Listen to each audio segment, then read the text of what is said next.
Hey guys, what's going on? Welcome back to the channel. And we continue once again with day number 7 now for the horror movie scratch offs. And today we're talking from 1981, the John Landis classic, An American Werewolf in London. Now, luckily, I did have this one, guys. I wasn't quite sure. I had to go on the shelf and check things out, but I had never watched this one before. I've seen the transformation. Come on, guys. If you're a horror fan, who has not seen the transformation scene of David in the film? But you know what, guys?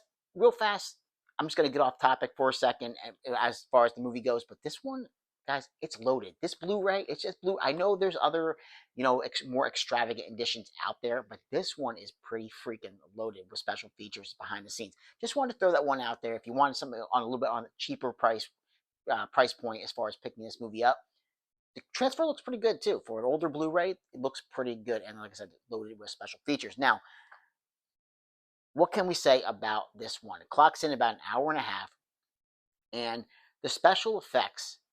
Well, let's come back to the special effects for a second because, well, we'll come back to that. Well, the film starts off with David and Jack basically taking this trip through Europe, and they come to the slaughtered lamb. Now they go in here into this bar, into this little tavern, and they're not greeted very well by the locals, and especially after Jack goes and points out a pentagram that is on the wall. They are basically, kicked out of the tavern, and wouldn't you happen to know it's a full moon that night? And of course, the townspeople that are in this tavern, they know what happens on a full moon at the slaughtered lamb. Of course, Jack is killed and David is injured, but of course, he is injured by the werewolf, which means, guess what? He is now next in line to become a werewolf. And that is basically how this film progresses throughout the duration of it. It is David in the hospital meeting, the nurse that takes care of him. And of course, a fling happens there. They get together, the romantic love interest of the film. And before you know it, she's kind of like nursing him back to health. And he winds up staying at her apartment. This is when the first transformation happens. Like that, the story is pretty simple. Two friends out backpacking through Europe for a few months. One of them gets killed. One of them gets turned into a werewolf. And of course, David, like I said, injured, nursed back to health by his love interest of the film. And back at her apartment. Now she's at work the first night when the transformation happens. Now, this is where this film, for me personally, it's a simple story, but this is where it really shines a lot. That transformation, this is from 1981, and that freaking transformation into a werewolf, it's practical, and it's still now today one of the absolute best looking, if not still the best looking werewolf transformation you will ever find on screen. I'm all about practical effects, and they still hold up today. I mean, you're talking this 1981. We're here in 2025, and the special effects still kick that much butt. It's remarkable, absolutely remarkable for this film.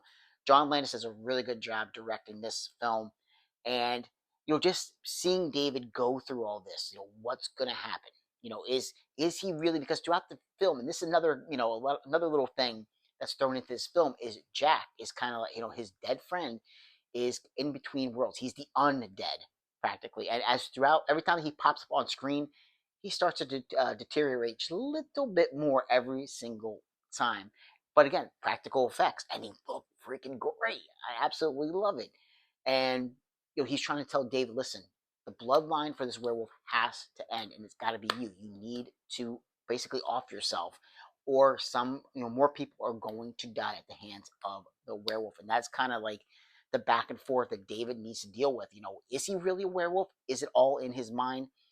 But again, that leads us to the transformation, and some murders definitely occur once the werewolf is on screen.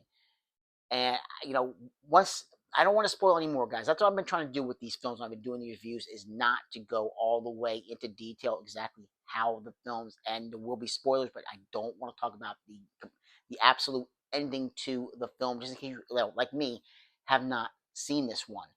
But it does have it feels like an ending that it has to happen. It's just an ending that seems fulfilling for this particular film. Landis is able to cram a lot of this, a lot of things into this film within an hour and a half duration. And like I said, the practical effects are still off the chart. They're still amazing even now in 2025. So, American Werewolf in London, yeah, guys, this one was a winner for me. Yeah, and funny enough, you know what? I had never seen this film, but I had seen an American Werewolf in Paris. Go figure. Completely different kind of film. Definitely not as good as this one. Not bad, but it's definitely not as good as this film. The acting is pretty darn solid in this film as well. Definitely a winner. Definitely go check out an American Werewolf in London if you've never seen it before. Now, guys, let's go ahead and get to the next film for the month of October in our top 50 scratch offs. Go ahead and shuffle this up and see what we have next to watch. So, yeah, we'll go ahead and take this one here. My coin that I was using to scratch this off has disappeared. So we're going to take the good old American Werewolf in London card and scratch this off. It is from 2004. Is a mystery, 101 minutes. Let's go ahead. Here's the card right here, guys. Scratch this off. And is this going to be one that I have? Let's see.